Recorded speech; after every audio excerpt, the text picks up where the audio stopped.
하늘에 계신 우리 아버지여, 이름이 거룩히 여김을 받으시오며 나라가 임하시오며 뜻이 하늘에서 이루어진 것 같이 땅에서도 이루어지이다.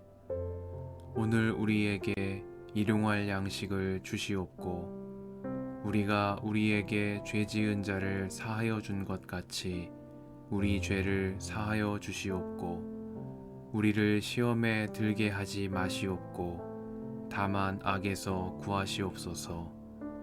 나라와 권세와 영광이 아버지께 영원히 있사옵나이다. 아멘.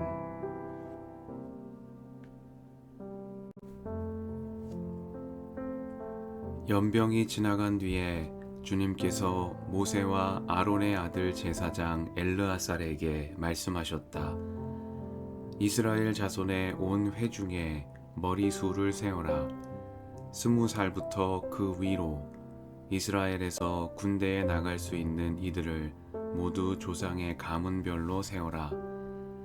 모세와 제사장 엘르아살은 여리고 건너편 요단 강가의 모압 평지에서 백성에게 이 사실을 알리고 이렇게 지시하였다.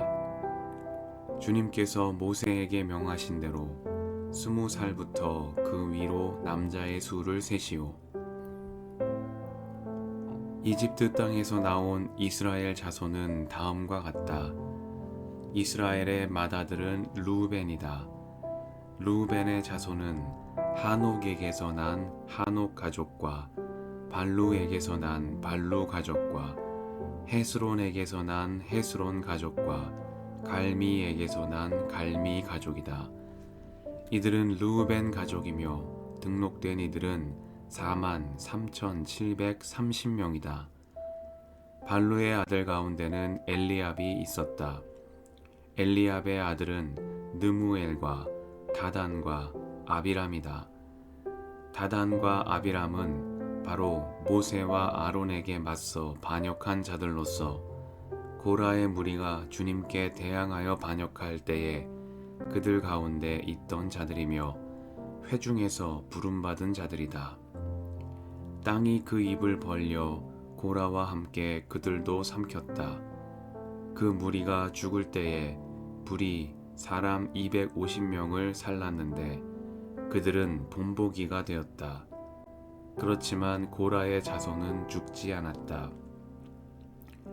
시므온 자손은 가족별로 느무엘에게서 난 느무엘 가족과 야민에게서 난 야민 가족과 야긴에게서 난 야긴 가족과 세라에게서 난 세라 가족과 사울에게서 난 사울 가족이다.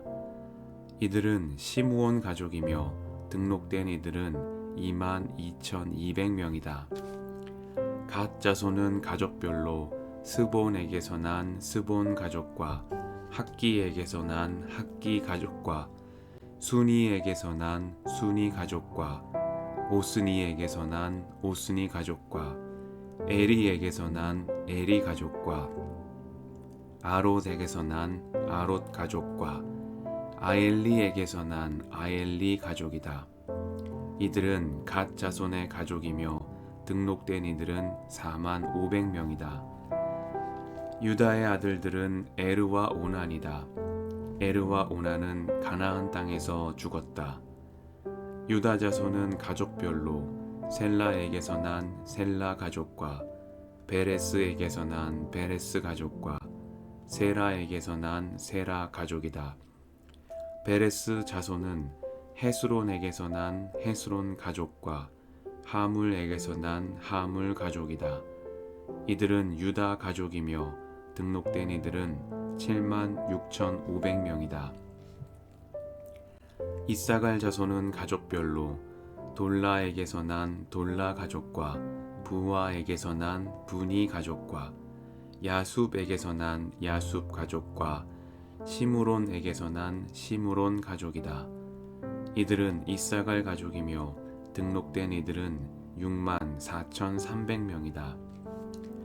스불론 자손은 가족별로 세렛에게서 난 세렛 가족과 엘론에게서 난 엘론 가족과 얄르엘에게서 난 얄르엘 가족이다. 이들은 스불론 가족이며 등록된 이들은 6만 500명이다. 요셉 자손은 가족별로는 므낫세와 에브라임으로 나뉜다. 므낫세 자손은 마길에게서 난 마길 가족과 마길의 아들인 길르앗에게서 난 길르앗 가족이다. 길르앗 자손은 이에셀에게서 난 이에셀 가족과 헬렉에게서 난 헬렉 가족과 아스리엘에게서 난 아스리엘 가족과 세겜에게서 난 세겜 가족과 스미다에게서 난 스미다 가족과 헤벨에게서 난 헤벨 가족이다. 헤벨의 아들 슬로브앗에게는 아들이 없다. 그에게는 오직 딸들만 있는데 그 딸들의 이름은 말라와 노아와 호글라와 밀가와 디르사이다. 이들은 므낫세 가족이며 등록된 이들은 5만 2,700명이다. 에브라임 자손은 가족별로 수델라에게서 난 수델라 가족과 베겔에게서 난 베겔 가족과 다한에게서 난 다한 가족이다. 수델라 자손은 에란에게서 난 에란 가족이다. 이들은 에브라임 자손 가족이다. 등록된 이들은 3만 2,500명이다. 이것은 요셉 자손을 그 가족별로 나누어 본 것이다. 베냐민 자손은 가족별로 벨라에게서 난 벨라 가족과 아스벨에게서 난 아스벨 가족과 아히람에게서 난 아히람 가족과 스부밤에게서 난 스부밤 가족과 후밤에게서 난 후밤 가족이다. 벨라 자손은 아릇과 나아만이다. 아릇에게서 난 아릇 가족과 나아만에게서 난 나아만 가족이다. 이들은 가족별로 본 베냐민 자손이며 등록된 이들은 4만 5,600명이다. 다음은 단 자손을 가족별로 본 것이다. 수함에게서 수함 가족이 났다. 이들은 가족별로 본 단 가족들이다. 이들은 모두 수함 가족이며 등록된 이들은 6만 4,400명이다. 아셀 자손은 가족별로 보면 임나에게서 난 임나 가족과 이스위에게서 난 이스위 가족과 브리아에게서 난 브리아 가족이다.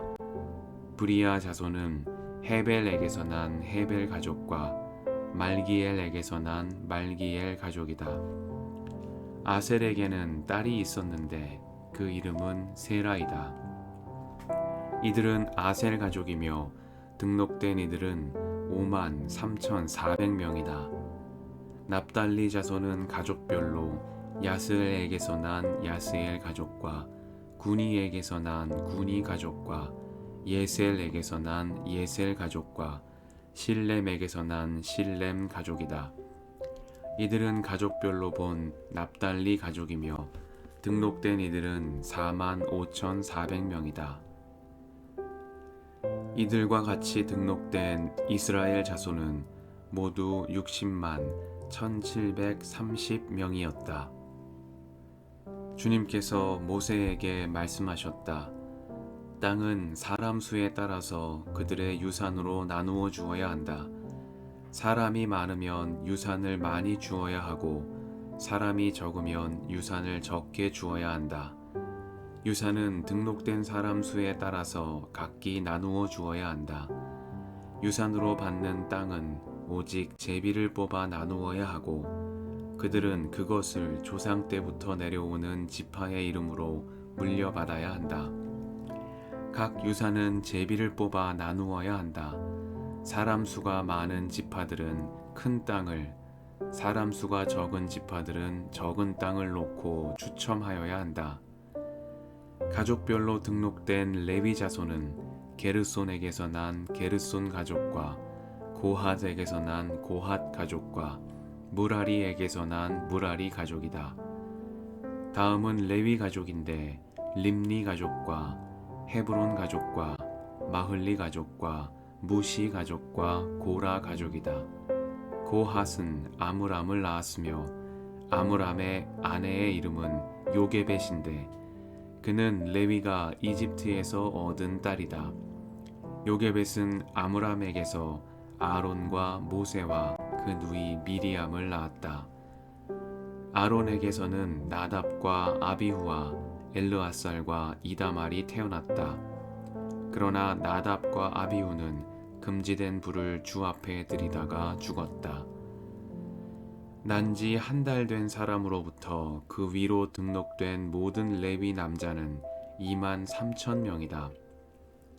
이스라엘 자손 가운데서 그들에게만은 땅을 유산으로 주지 않았기 때문에 그들은 다른 이스라엘 자손이 등록된 명부에는 오르지 않았다. 이들은 모세와 제사장 엘르아살이 여리고 맞은편 요단강가 모압 평지에서 이스라엘 자손의 인구를 조사할 때에 그들이 등록시킨 이들이다.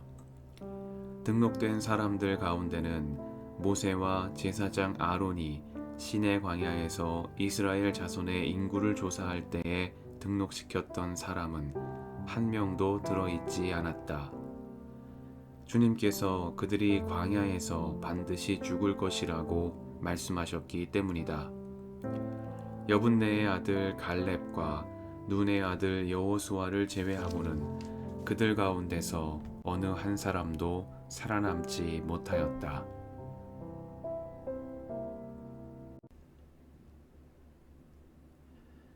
주님의 은총과 평화가 이 저녁에 여러분과 함께 하시길 빕니다. 엘리압의 아들은 느무엘과 다단과 아비람이다. 다단과 아비람은 바로 모세와 아론에게 맞서 반역한 자들로서 고라의 무리가 주님께 대항하여 반역할 때에 그들 가운데 있던 자들이며 회중에서 부름받은 자들이다. 땅이 그 입을 벌려 고라와 함께 그들도 삼켰다. 그 무리가 죽을 때에 불이 사람 250명을 살랐는데 그들은 본보기가 되었다. 그렇지만 고라의 자손은 죽지 않았다. 말씀 앞에서 성령의 인도하심과 지혜를 구합니다.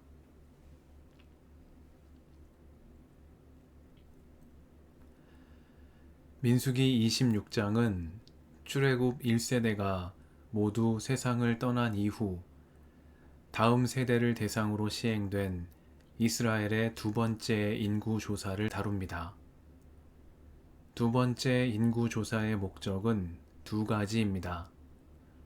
첫째는 가나안 땅 정복을 위해 군대를 편성하기 위함이고, 둘째는 가나안 정복 이후 지파별로 땅을 유산으로 나누어 주기 위함입니다. 민수기는 1장과 26장 두 차례에 걸친 인구조사 보도를 통해 이전 세대의 실패와 반역의 교훈을 전달하는 한편 다가오는 세대에 이루어질 언약의 희망을 전합니다. 두 번째 인구조사에서 주목되는 점은 고라 무리의 반역 이야기가 여기에 포함되어 있다는 점입니다. 고라와 다단과 아비람은 모세와 아론에게 대항하여 그들이 분에 넘치는 일을 하고 있다며 회중을 선동했고 결국 하나님의 심판을 받았습니다. 고라의 반역과 이로 인해 벌어진 참상은 이스라엘 공동체에 큰 충격과 두려움을 남겼습니다. 이 일 이후로 이스라엘 자손들은 그들의 선대가 고라 무리와 관련이 없다는 사실을 인정받고자 했으며 실제로 슬로브앗의 딸들은 광야에서 죽은 그들의 아버지가 고라의 무리 속에 끼지 않았다는 사실을 먼저 알리며 모세와 회중 앞에서 호소하기도 했습니다. 이처럼 고라와의 관련성을 의심받는 것만으로도 크게 위축될 만큼 고라라는 이름은 반역자의 대명사로 각인되어 있었습니다. 그런데 민수기는 두 번째 인구조사 보도를 통해 고라의 자손은 죽지 않았다고 말합니다. 비록 반역자 고라와 그 무리는 하나님의 심판을 받았지만 그런 고라를 선대해 둔 자손들은 죽지 않았습니다. 고라의 자손들은 레위인으로 명단에 이름을 올렸으며 성소를 돌보는 레위인의 직무를 맡아 지속했습니다. 뿐만 아니라 훗날 구약의 150편의 시편 가운데 12편의 시편은 고라 자손의 노래로 기록이 되어 있습니다. 비록 고라라는 이름은 이스라엘 자손 가운데 부끄러운 이름으로 기억되고 있지만 고라의 자손들은 고라와는 다른 삶을 살았습니다. 그들은 반역하는 조상의 그림자를 넘어 거룩한 성소를 돌보는 레위인으로 하나님을 찬양하는 이들로 이스라엘 역사 속에서 제 몫을 다하며 살아갔습니다. 하나님은 은총의 새날을 허락하시는 분입니다. 고라의 자손으로 태어났다 할지라도 선대의 어두움을 넘어 빛의 자녀로 살아가도록 우리를 이끌어 주시는 분입니다. 그 자비로우신 하나님의 사랑 안에서 불평과 원망을 넘어 은총의 새날을 향해 날마다 나아가게 해주시기를 간구드립니다. 함께 기도하시겠습니다.